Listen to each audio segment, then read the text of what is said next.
제약회사 MR이 의료기기를 판매하려면 어떻게 해야 할까? 맞죠. 그러니까 최근에 제약회사에서 스타트업에 투자를 하면서 전략적 투자자로서 접근을 하는 경우가 많이 생겼는데, 그래서 자연스럽게 제품의 판매하고 유통을 제약회사에서 하는 케이스들이 많이 생기고 있죠.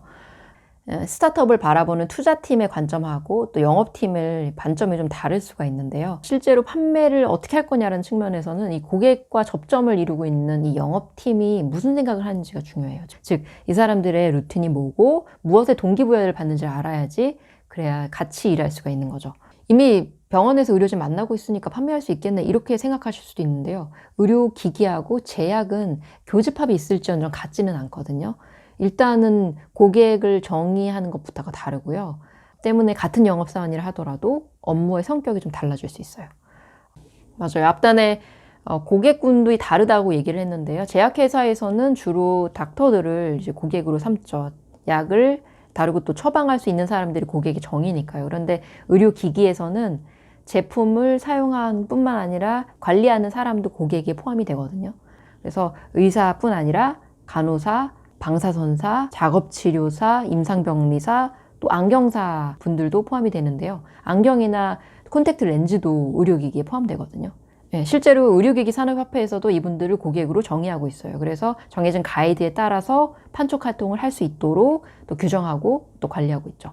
그러니까 이런 차이가 있음을 MR분들한테 얘기를 하고 그 다음에 해당 질환과 제품에 대해서 이야기를 시작하는 거죠.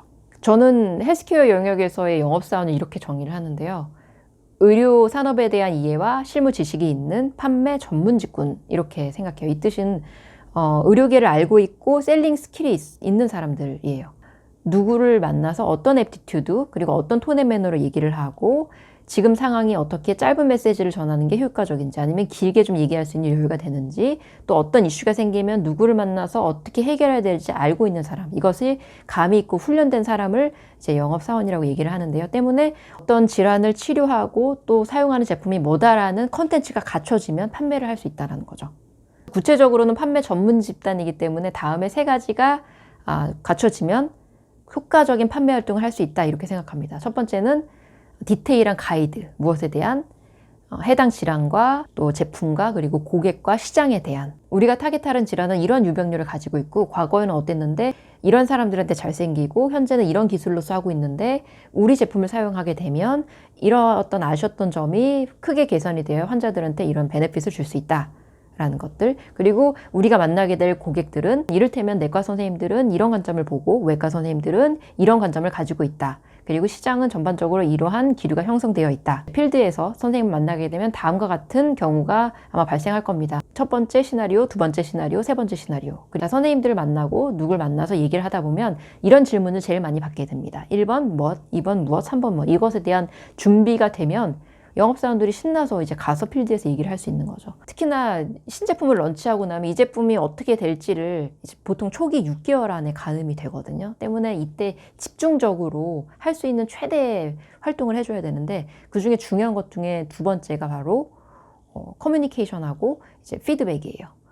방법적으로는 이제 보수교육, 전체 다 같이 모여서 자, 처음에 런치를 하고 이렇게 준비를 하고 이제 필드에 나가서 고객들을 만났지만 이러이러한 피드백이 있었다, 이것에 대해서 어떻게 효과적으로 응대하면 좋겠는가, 이렇게 다시 모여서 보수교육을 하기도 하는 하나의 방법이고요. 그쵸. 두 번째는 이제 TTT라고 하는데요. 영업사원이 많으니까 거점별로 구심점이 되는 사람을 키우는 거예요. 그 사람들이 트레이너가 돼서 데일리 만나는 사람들하고 긴밀한 의사소통을 할 수 있도록 도와주는 그런 툴이라고 생각할 수 있습니다. 세 번째로는 인센티브가 있는데요. MR분들이 이 퍼포먼스하고 리워드에 굉장히 민감한 사람들이거든요. 그래서 초기에 좀 집중력 있고 몰입도 있게 이 프로모션을 이제 걸려면 하나의 필요한 장치다, 이렇게 생각할 수 있어요.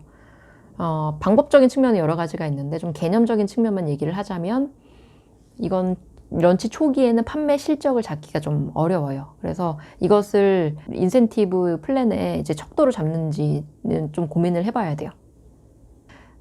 판매 실적보다는 판매가 이루어지기 위한 선행 활동들을 초점에 맞춰서 인센티브 플랜을 짜는 것이 더 효과적이다, 이렇게 생각을 합니다.